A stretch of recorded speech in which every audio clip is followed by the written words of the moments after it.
괜찮아. 조금만 먹자. 시작. 아이고 잘한다. 조금 이거 먹고 물 줄게.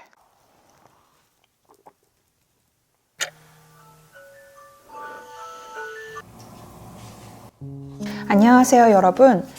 저는 대학병원 중환자실 간호사로 일하다가 아이고 자꾸. 지금은 두 아이를 키우고 있는 엄마 이윤지입니다. 저희 첫째 주원이는 또래 친구들처럼 공룡과 자동차를 굉장히 좋아하는 장난꾸러기고요. 둘째 주호는 동물을 정말 사랑하는 귀여운 아이입니다. 저희 두 아이는 모두 당원병을 앓고 있습니다. 국내 환자가 약 250명뿐인 선천성 희귀질환으로 몸에 저장된 당을 필요할 때 꺼내 쓰지 못해 혈당이 쉽게 떨어지는 병인데요. 몇 점이야? 87. 87점. 괜찮아. 괜찮아. 내가 닦을게. 됐어. 이제 말리고. 심하면 저혈당 쇼크로 의식을 잃고 사망에까지 이를 수 있기 때문에 24시간 늘 아이들의 혈당을 신경 써야 합니다. 주야 따끔 한 번만 하고. 따끔 한 번만 하고 주고. 여기 하자. 가마. 저 따끔. 엄마 봐줘 따끔해. 따끔했어. 주호 몇 점인지 봐줘. 0.21. 112. 괜찮아. 아 괜찮아. 당원병은 부모에게 증상이 없더라도 부모 각각의 돌연변이 유전자가 아이에게 함께 전달될 때 발생하기 때문에 저희도 아이가 돌이 될 무렵에서야 이상 징후를 알아차렸습니다. 너무 힘들어. 지금 먹기 힘들어? 그럼 물 한 모금 마셔. 아이는 밥을 많이 먹든 적게 먹든 실핏줄이 튀어나올 만큼 유독 배가 딱딱하고 불룩했습니다. 중환자실 간호사로 일했던 저는 설명하기 어려운 쎄한 느낌을 받았고 대학병원을 찾아가 검사를 했습니다. 그리고 그날 의사로부터 평생 잊지 못할 말을 들었습니다.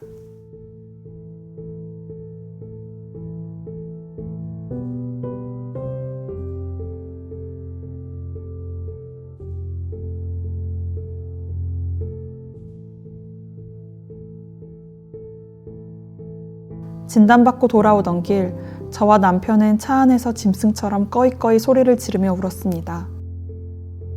집으로 돌아와 아이를 재우고 인터넷으로 당원병을 검색했을 때 무서운 이야기들만 가득했습니다. 관리를 잘하지 못하면 보통 1세에 사망하고 4세를 넘기지 못한다라는 그 한 문장이 마음에 깊이 박혔습니다. 어차피 4세를 넘기지 못한다면 그냥 지금 다 같이 죽어버릴까? 남은 3년 동안 어디 시골에 가서 먹고 싶은 거 마음껏 먹으면서 좋은 기억만 남길까?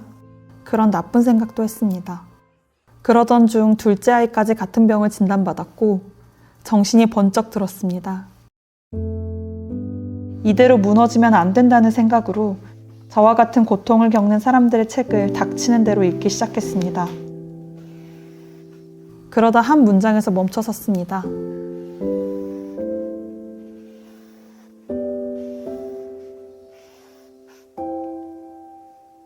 정작 아픈 당사자인 아이들의 티 없이 해맑은 얼굴과 진짜?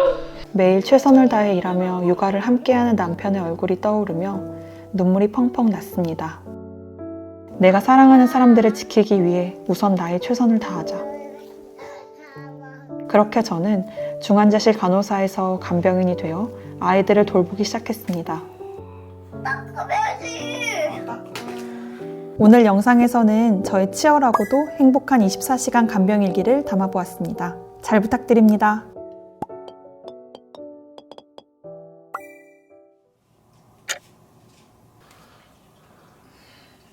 저에게 가장 힘든 시간은 새벽입니다. 곤히 잠든 아이들을 4시간에 한 번씩 깨워 바늘을 찔러 혈당을 확인하고 억지로 입안에 차가운 옥수수 전분물을 넣습니다. 조금만 먹고 자자. 아이고 착하지. 정해진 시간에 정해진 용량을 먹이지 않으면 저혈당 쇼크가 오고 아이의 생명이 위험해지니 어떻게든 먹여야 합니다. 엄마랑 더 잘까? 주호야? 주호 벌렁?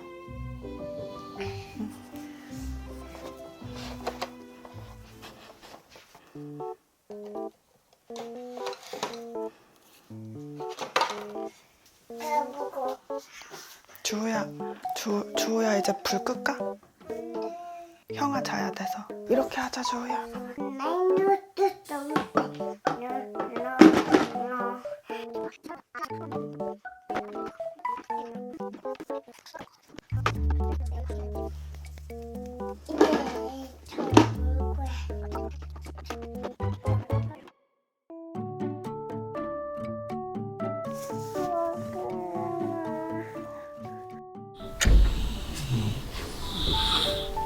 아침이 되면 지난밤의 실랑이를 증명하듯 아이의 옷과 베개에는 하얀 전분 자국이, 이불에는 작은 발뒤꿈치에서 묻어난 피가 남아있는 일상을 하루도 쉬지 않고 반복했습니다.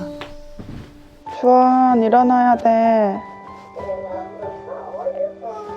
새벽에도 옥수수 전분 잘 안 먹었잖아. 지금 밥 잘 먹어야지 튼튼해지지. 주호는 밥 먹을 거야? 그래, 밥 먹자, 주호. 당원병은 아직 치료법이 없어 할 수 있는 일은 하나뿐입니다. 간에 당이 너무 많이 쌓이지 않는 동시에 혈당이 떨어지지 않도록 조금씩 자주 먹이는 것. 아이들은 하루에 총 10번의 식사를 해야 합니다. 모든 음식은 저울에 달아 정해진 용량을 먹이는데요. 냠냠냠냠냠.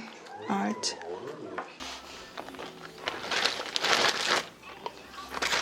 특히 당분은 거의 먹지 못해서 6살이 되어서도 사탕, 아이스크림, 케이크 같은 간식을 한 번도 먹어본 적이 없습니다. 다른 걸로. 주원아, 이제 준비하고 또 놀까? 옳지, 착하다. 응. 내가 줄게. 이제 메롱. 이제 주원이가 오물오물 태해. 오물오물 태.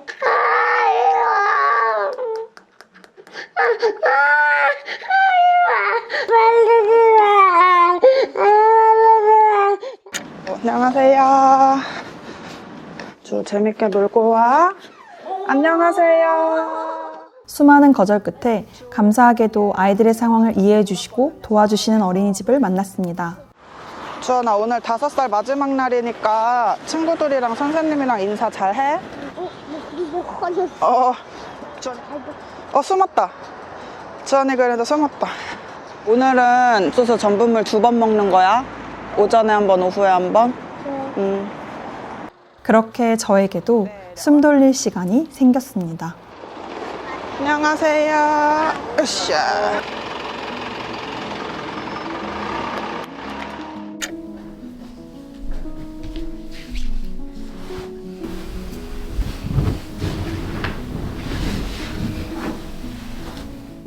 사실 너무 피곤하기도 했고 마음의 여유도 없어서 인간관계도 대부분 정리했습니다.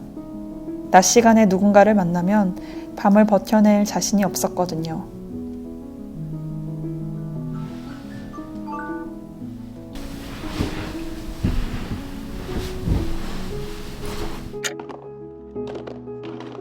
하지만 한편으로는 누군가 이 고통을 알아주길 바라는 갈증과 답답함이 치밀어 올랐고 그 마음을 해소할 곳이 필요했습니다. 그렇게 불안하고 막막한 시간들을 담은 간병일기를 인터넷에 올리기 시작했습니다. 그런데 예상하지 못했던 일이 일어났습니다. 이런 병이 있는지 처음 알았다는 댓글, 엄마도 많이 애쓰고 있다는 댓글, 희귀질환을 가진 아이의 부모들이 큰 위로를 받았다는 댓글을 남겨주시기 시작했습니다. 그때 처음 알았습니다. 내가 지나온 고통의 시간이 누군가에게는 위로가 될 수 있다는 걸요. 안녕하세요. 주호. 주호야, 원장님께 인사.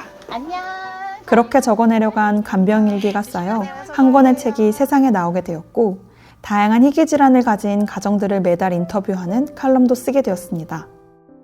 주어진 현실 속에서 원망보다는 희망을 발견하고 하루하루를 담담하게 또 만족스럽게 살아가는 가족들의 이야기였는데요. 그렇게 글을 통해 연결되는 마음들이 제 삶을 버텨낼 수 있게 하는 힘이 되었습니다. 그리고 특히 감사했던 분은 대부분의 당원병 환아들을 진료하고 계신 강윤구 교수님입니다. 새벽 저혈당이 가장 위험한 아이들을 위해 24시간 채팅방을 열어 언제든 답변해 주시는 교수님은 저희가 희망의 끈을 놓지 않도록 지켜주신 분입니다.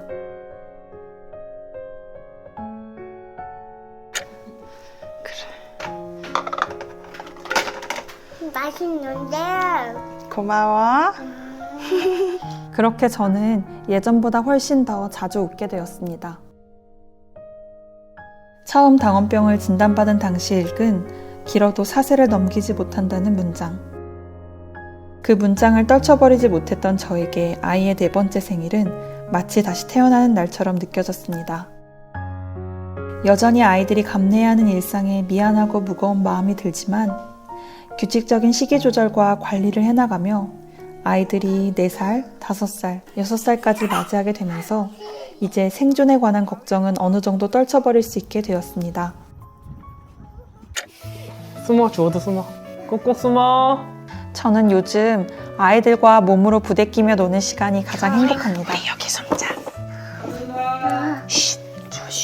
아이들이 깔깔 웃으며 뛰어다니는 모습을 보고 있으면 마치 엄마 저 지금 건강해요, 힘이 넘쳐요 라고 말해주는 것 같아서 마음이 놓입니다. 멋지다. 시간이 지나고 우리 가족도 언젠간 이렇게 말할지도 모릅니다.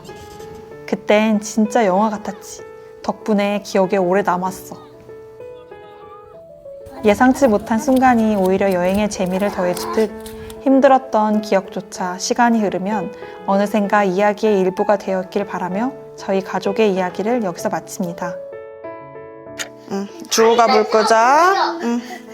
하나, 둘, 셋.